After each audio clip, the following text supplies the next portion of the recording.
اللهم علمنا ما ينفعنا وانفعنا بما علمتنا وزدنا علما وعملا متقبلا سبحانك لا علم لنا إلا ما علمتنا إنك أنت العليم الحكيم ولا حول ولا قوة إلا بالله العلي العظيم. Bab berkaitan dengan ibadah puasa lagi, yaitu bab amru shaim bi hifdz lisanihi wa jawarihi an al-mukhalafat wal musyatimati wa nahwiha, yaitu bab menyatakan mengenai orang yang berpuasa itu hendaklah memelihara lidahnya dan anggota-anggota badan dari perbuatan yang keji ataupun perbuatan yang bertentangan dengan syarak. Jadi ibadah puasa kita ni dengan makna kita al-imsak, kita menahan diri daripada segala perkara yang membatalkan puasa, dan dalam masa yang sama juga kita nak jaga anggota-anggota kita termasuk lidah daripada melakukan perkara keji, perkara yang menyalahi syarak, supaya ibadah puasa kita diterima di sisi Allah Ta'ala. Kita bukan saja cara buat puasa ni kita sah ataupun batal puasa kita, itu wajib kita kena jaga.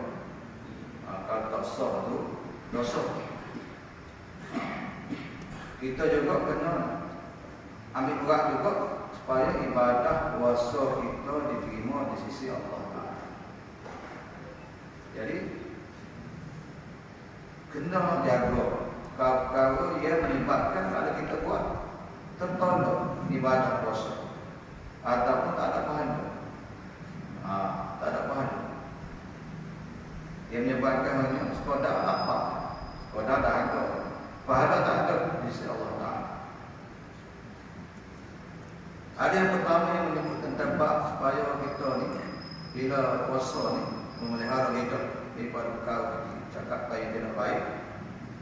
An Abi Hurairah radhiyallahu anhu qala Rasulullah sallallahu alaihi wasallam, "Idza kana yawm sawmi ahadikum fala yafus wa la yaskhab, fa in sabahu ahadun aw qatalahu falyaqul inni sha'im." Muttafaqun alaih. Maksud hadis daripada Abu Hurairah radhiyallahu anhu berkata, telah bersabda Rasulullah sallallahu alaihi wasallam, apabila seseorang kamu berpuasa, maka janganlah ia berkata perkara yang keji, dan begitulah juga janganlah berbantah-bantah, meninggikan suara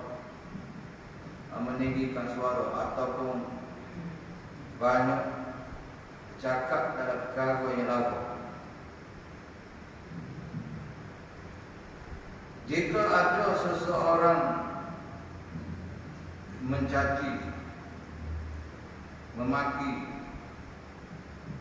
ataupun mengajak kamu untuk berbalak, maka hendaklah ia berkata, sesungguhnya aku sedang berpuasa. Hadis riwayat Imam Bukhari dan Imam Muslim. Hadis sahih.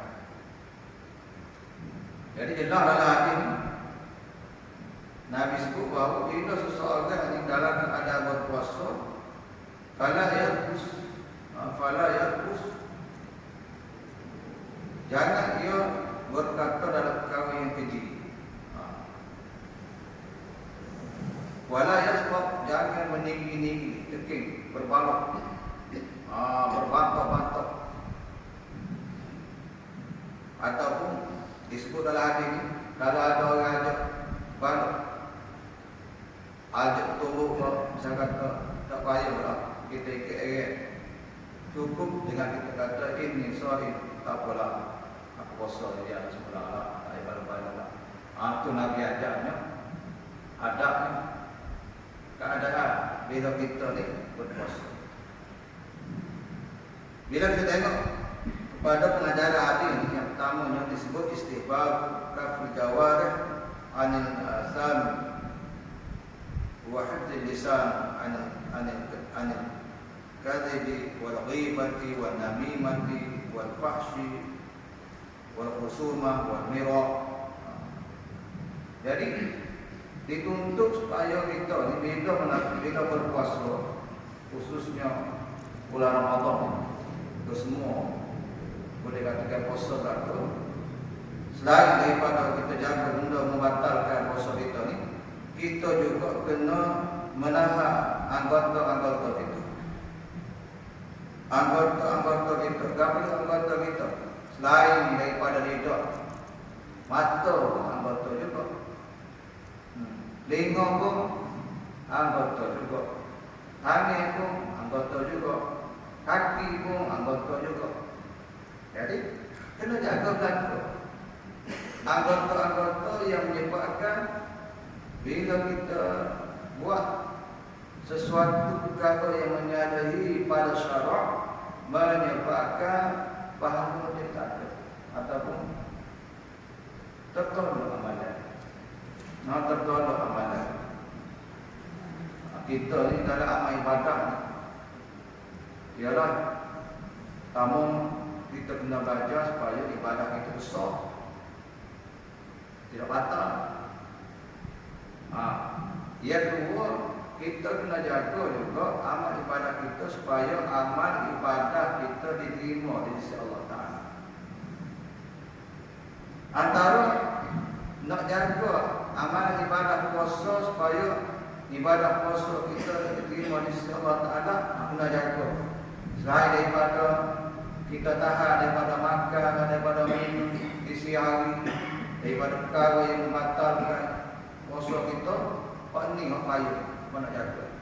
Nak jaga lidah, nak jaga mata, nak jaga telinga, nak jaga tangan, nak jaga kaki.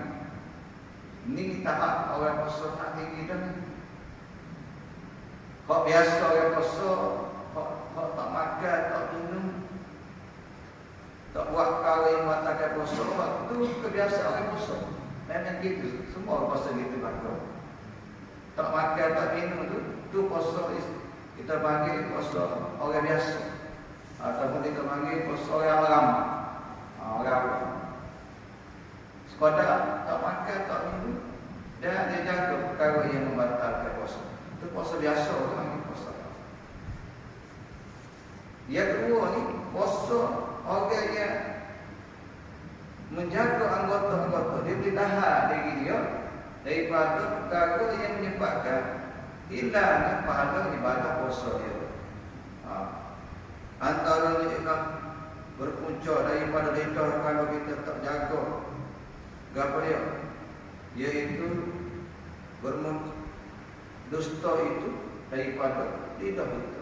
Kecek bau, kecek bau, kecek bau.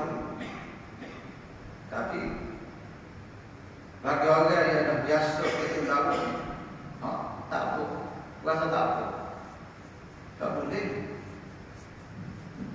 Berbohong termasuk perangai sifat orang yang penyakit, ada penyakit, atau mungkin kita panggil golongan munafik. Kalau Rasulullah dulu orang munafik ni kecek bau ni biasa. Dia nak lupa diri dia. Dia nak lupa diri dia. Itu jangan munafik. Dia lupa dengan manusia, tak apa. Dengan Allah, dia lain pula. Tapi kita orang Islam, bila kita mengaku sebagai beriman kepada Allah dan Rasul, kita bukan saja nak lupa dengan sesama manusia, tapi dengan Allah. Dengan Allah. Kalau kita ni berbohong, lawak, Dengan manusia lepas. Masih percayalah kita apa kita lihat tu, walaupun tahu pun. Tapi dengan Allah tak lepas. Dengan Allah tak lepas. Jadi hidung antara penyakit kan yang keluar daripada hidup kita ialah berbohong. Dari salah satu penyebab sifat orang munafik. Nabi kata 3 tanda-tanda munafik. Tanda-tanda munafik. Apa dia? Salah satunya iza hadasa kadzaba. Bila kecek orang banyak lalu. Banyak lalu. Tak betul kecek. Itu salah satu. Dosa kena saja. Yang kedua Nabi kata wa iza wa'ada akhlafa. Bila janji banyak mungkin janji banyak mungkin eka janji. Untuk janji juga. Dah tak ada. Jadi perangai dia. Tak boleh itu bukan perangai. Bukan perangai baik. Perangai penyakit orang munafik. Kemudiannya kata Nabi lagi, iza tumina khana, bila dia diberi sesuatu tanggungjawab, sesuatu amanah, dia mengkhianati amanah. Dia tak jaga betul-betul.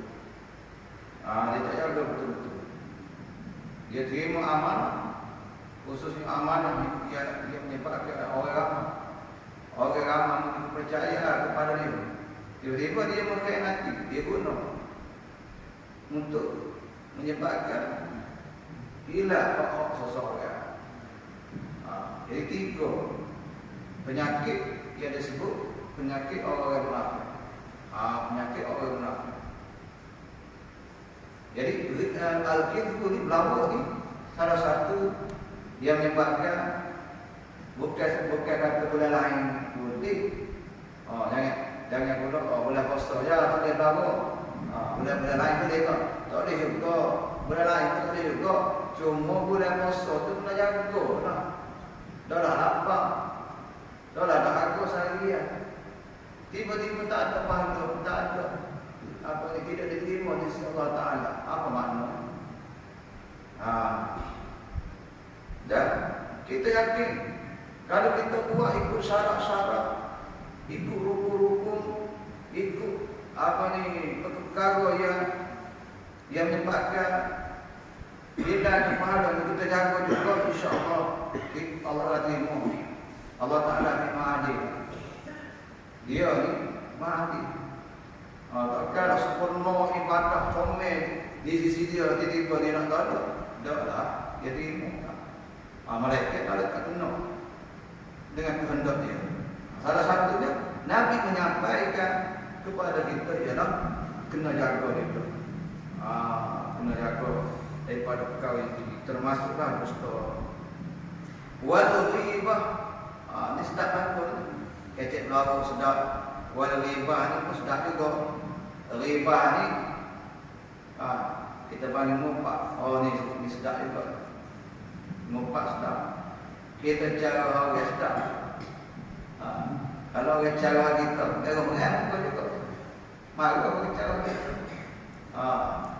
Cara keburukan seseorang. Cara keburukan seseorang. Al-ghibah. Kita cara sungguh. Bukan kita cara sungguh. Memang dia buat sungguh. Sungguh kan? Bagaimana? Kalau ada sungguh, dia jadi fitnah. Kalau ghibah, fitnah pula. Kalau kalau kata kita kan. Cara sungguh, cara sungguh ni. Memang dia buat sungguh. Dah tak boleh. Jadi kita cara dia tu, dia buat sungguh. Memang dia buat sungguh lah dia cara ni. Tak gitu kan? Jadi al-ghibah ialah kita membicarakan tentang sesuatu perkara keburukan seseorang dengan seseorang. Tujuan apa? Kita cara keburukan dia. Tujuan apa? Tujuan nak menghina dia. Contohnya kita kena bahas kesalahan seseorang. Ada kesalahan dia dengan Allah, ada kesalahan dia dengan Allah dan melibatkan manusia. Dan kalau kita tengok dalam kita Al-Azkar, Imam Nawawi rahimahullah taala anhu menghuraikan adalah beberapa keadaan yang diharuskan. Ia diharuskan kita menceritakan sesuatu keburukan seseorang kepada seseorang dengan tujuan apa?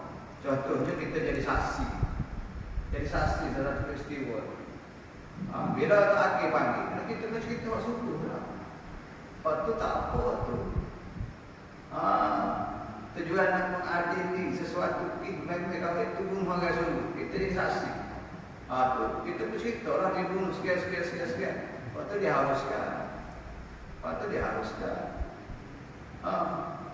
Adalah dia sebut dalam perkara al-ghaibah ni yang diharuskan. Dengan tujuan yang tertentu dia disebutkan. Tapi kalau kita cara keburukan seseorang dan kita beritahu keburukan seseorang itu dengan tujuan dia tak menyebarkan keburukan dia. Tujuan apa? Tujuan apa? Contohnya, katakanlah kita nak jiran kita pun tahu dia buat sesuatu itu tak comel. Lalu kita beritahu kepada jiran yang lain dengan tujuan apa?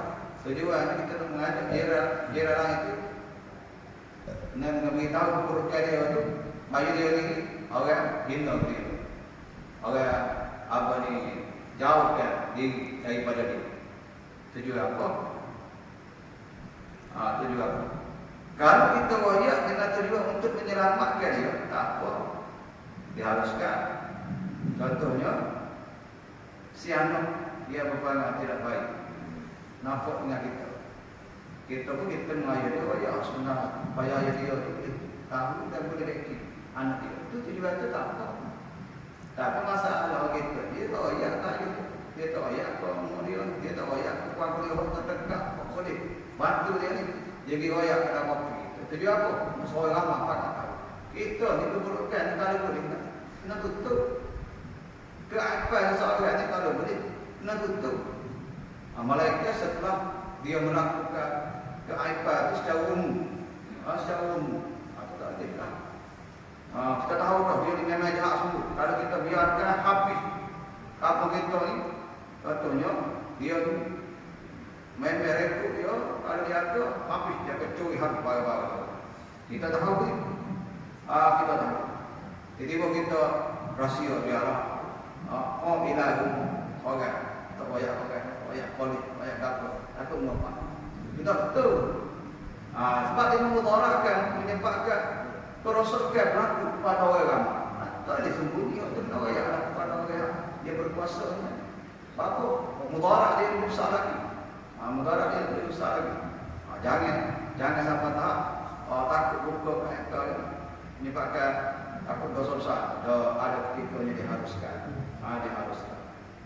Jadi saksi ataupun kata sana pecatat dia buat tu memang umum, memang tahu dah dia. Kena pakai beringat, royak dia kalau ayo dia memang dia. Tujuan untuk menyelamatkan keadaan supaya lebih baik lagi. Tapi kalau saja nak cara keburukan kan, tak payah. Ni antara perkara yang menyebabkan di hari akhirat orang jadi bankrupt ni salah satu. Al-ghaibah. Jadi orang yang nak mengempat akhirat sesat dapat pahala dia.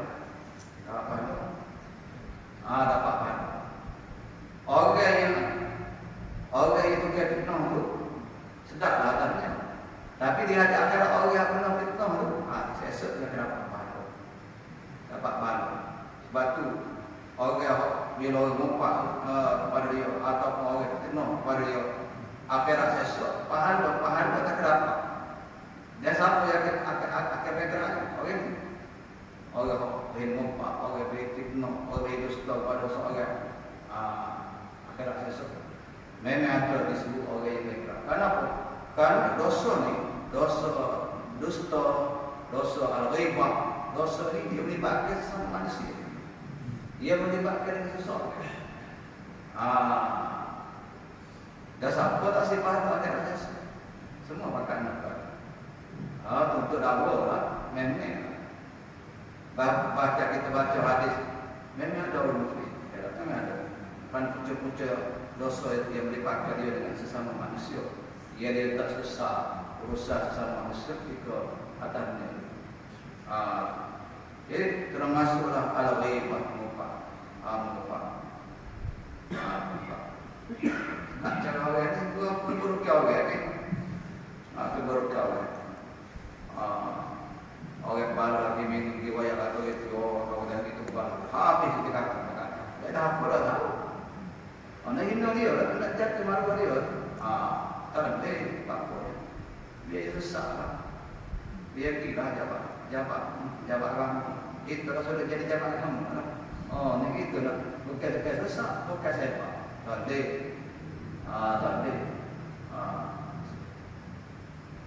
Sama lah juga dosa-dosa umpamanya katakanlah dia berzina atau dia berapa. Kalau kita beri tahu pada orang berhak yang boleh mengambil tindakan ke atas dia, itu dia harus kata. Tapi kalau satu macam lagi orang ambil video hebat, itu dia apa? Orang sini habis paruh dia ambil gambar, saya. Dia dah apa tu? Nak jadi pemerintah apa tu? Kau kayak gitu. Tak benar berbagai dan apa lah. Tak benar untuk ayah dan atau mana? Tengok gambar. Gambar aurat tutup kan. Tak rasa lah nak kita. Kalau nak kita baru kita rasa. Baru kita rasa. Ni benda yang dibakar membuka kain kawan kan. Satu lagi. Kalau tapi lagi dia dah jadi biasa. Biasa.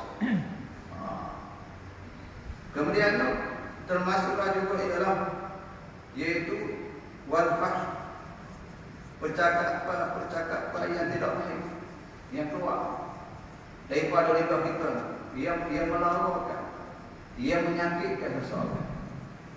Gabriel sumpah orang panggil nama orang panggilan yang tidak baik, yang tidak disukai oleh Tuhan punya.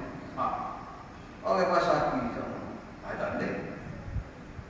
Karena orang Muslim itu kata Nabi al-Muslim man salima Muslim. Orang Islam itu selamat orang Islam dengan lisan wa yadi. Orang Islam yang lain selamat lidah dia dan tangan dia. Kejahatan lidah dia dan kejahatan tangan dia. Orang Islam yang lain itu selamat. Kalau bahasa mudah agak patutnya orang Islam yang lain itu selamat. Ni orang Islam juga. Tiba-tiba orang Islam yang lain itu tak selamat dengan sebab tak selesa dengan sebab itu. Patutnya tak gitu. Sepatutnya orang Islam lah yang akan menyelamatkan orang Islam. Bukannya orang Islam yang mengkhianati orang Islam. Baik dengan lidah dia, baik dengan tangan dia. Tak boleh. Gapo-gapo kita kata yang menyebabkan sakit hati seseorang dengan kita tu, dosa. Walaupun tak berani nak lawan kita, itu cerita lain. Tapi orang sakit hati. Orang sakit hati tak dosa. Tak dosa kan sebab kita bapa. Kita sesama manusia. Dengan makhluk-makhluk yang lain nanti kita khianat. Tak boleh. Kau tak dosa. Pom kita sepak batu, pom kita sepak bumbu, beng tol. Tu habis. Tak dosa tu. Sampai kata tak dosa. Sedangkan apa yang keluar daripada lidah kita, mereka ada di sisinya, mereka rakit hati yang menulis, yang mencatat apa yang keluar daripada lidah. Pong sepak tunggu, subhanallah, boleh. Pong sepak tunggu, nada bengkula, lebih habis. Tapi ada dan boleh dosa. Dah apa lagi? Sumpah mati keji hina seseorang manusia. Tak payahlah kita nak hina ke siapa kita. Siapa kita? Kalau kita berpakat kaya sekalipun, bukan apa kita nak hina seseorang. Bukan kita nak keji seseorang. Bukan kerja kita. Sepatutnya biar orang Islam selamat dengan kita. Bila ada kita, katakanlah ada kita tu, orang lain tu bukan selamat dengan kita. Ada dia buat surga, sikit boleh jaga apa, boleh jaga. Kalau tak tahan, ada kita orang tak selamat. Letih tu. Orang lain tak selamat dengan ada kita. Apa itu? Apatah lagi kalau kata dia dibaik ada pada ada. Bukan lagi. Ataupun mati gitu. Lega bahasa tak ada kita. Nanya ada. Menunjukkan bahawa ada sesuatu yang kita buat yang menyakitkan seseorang. Biar agak-agak kita ni tak ada Allah, tak ada orang kita agak. Macam gitu lah. Sepatutnya. Jadi tak boleh kita nak mengeluarkan kata-kata yang untuk menghina, untuk keji seseorang, untuk jatuhkan maruah seseorang, untuk menyakiti hati seseorang. Kena jaga. Kena jaga. Dua juga, tapi jangan kita pisah. Bukan ada dua boleh, tapi jangan sampai tahap menyakitkan. Jangan sampai tahap apa ni tipunya sifat lain, berbantah-bantah.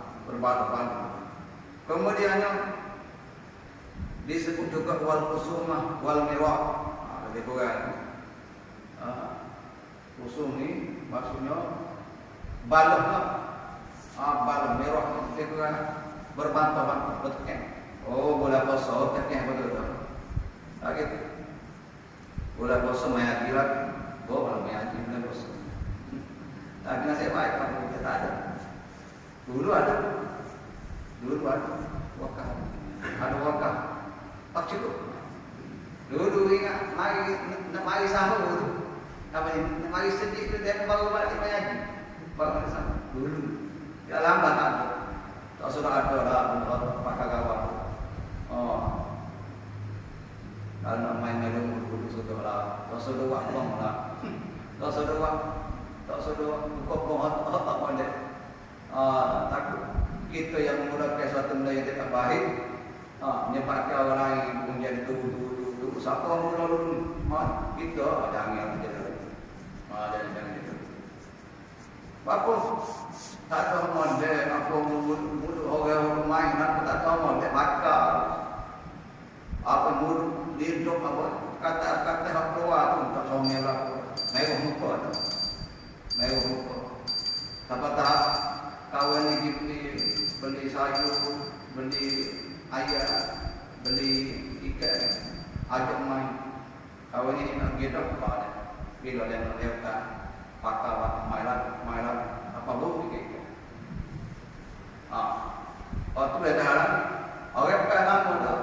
Orang betul lama. Baru duk main lagi. Kau tengok duk main lagi. Lepas tengok dia kopak. Kalau main lagi main dulu. Dah mau bla. Tunggu lagi. Itu dah dapat harap dah.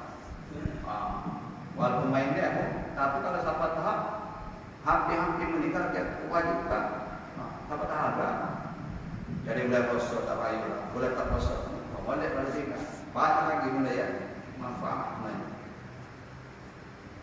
Wal istighfar bi dzikrillah ta'ala wa tilawatil Qur'anil Karim. Sepatutnya pada bulan yang mulia ini kita banyak menyibukkan dengan mengingati Allah dan banyak membaca Al-Quranul Karim. Patutnya begitulah. Bila mari bulan mulia ni, mau naik tu tak pakai tadi kalau disebut tadi tinggal semua. Lepas tu banyak anggap dia. Biar mari bulan Ramadan ni mulut kita ni gabriel banyak mengingati Allah Taala. Biar banyak subhanallah, biar banyak alhamdulillah, biar banyak Allahu Akbar, biar banyak selawat, biar banyak waktu. Ataupun berbanyakkan tilawatil Quran. Biar banyak baca Quran. Waktu sepatutnya. Jadi insya-Allah. Ini hadis yang disebut perlu kita menjaga ada bila kita melakukan ibadah puasa bulan Ramadan. Kalau tidak tak, Nabi sebut apa? Nabi sebut man lam yada' qawla zur wal amala bihi falaysa lillahi hajah fi an yada'a ta'amahu wa syarabahu. Man lam yada' qawla zur wal amala bihi falaysa lillahi hajah fi an yada'a ta'amahu wa syarabahu. Nabi kata, apa ni pada siapa yang tidak meninggalkan kata-kata yang berbohong dari selalu perbuatannya, maka Allah tidak pedulikan puasa dia itu di mana susah payah dia siapa tak makan tak minum itu Tuhan tak peduli. Atau kita bimbang Tuhan tak pandai ibadah puasa itu. Tuhan tak tidak ibadah puasa itu. Walaupun kita lapar sekali, walaupun kita tak makan, walaupun kita tak minum, tapi kalau kita tak meninggal qaul zur, kata-kata yang keji tadi yang disebut tadi, Allah Ta'ala tak berhajat amalan kita. Bapak, patutnya dengan amalan itu boleh mengubah diri kita. Diri pun tak jadi malu juga. Tak tahu. Tak berubah juga bulan puasa. Terus sepatutnya ia juga. Berat. Rugilah. Ibadah puasa kita. Itu disebut antara perkara yang perlu kita kena jaga sepanjang bulan Ramadan. InsyaAllah lepas tu hasil dia tu ada. Wallahu a'lam. Subhanakallahumma wa bihamdika asyhadu an la ilaha illa anta astaghfiruka wa atubu ilaik. Bismillahirrahmanirrahim. Salatu wassalamu